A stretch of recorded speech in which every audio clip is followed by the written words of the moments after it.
ડિંડોલી પોલીસે ઝઘડાની અદાવત રાખી કાવતરું ઘડી મારી નાખવાની ધમકી આપનાર અસામાજિક તત્વોની ગણતરીના કલાકોમાં જ ઝડપી પાડ્યા હતા. સુરતના નવાગામ ડિંડોલી ખાતે રહેતા ભૂષણ પાટીલ સાથે દયાવાન ઉર્ફે બંટી પાટીલનો ઝઘડો ચાલતો હોય, જેથી દયાવાનના કહેવાથી શ્યામકાન ઉર્ફે રાજ પાટીલ, દીપક ઉર્ફે દાદુ પાટીલ, રાજ દીપક પાટીલ દ્વારા બાઇક પર આવી રાત્રિના 9 વાગ્યા ગાળો આપી ચપ્પુ અને ધાર્યું બતાવી મારી નાખવાની ધમકી આપી હતી.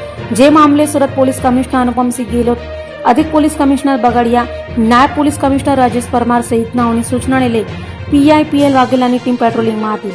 ત્યારે ASI Ajaybhai, unarm head constable Hemantbhai અને પોલીસ કોન્સ્ટેબલ નિલુકદારને મળેલી બાતમીના આધારે આરોપી શ્યામકાંત ઉર્ફે રાજ વસંત પાટીલ, દીપક ઉર્ફે દાદુ ગોપાલ પાટીલ અને રાજ દીપક પાટીલને ઝડપી પાડી સળિયા પાછળ ધકેલી દીધો હતો.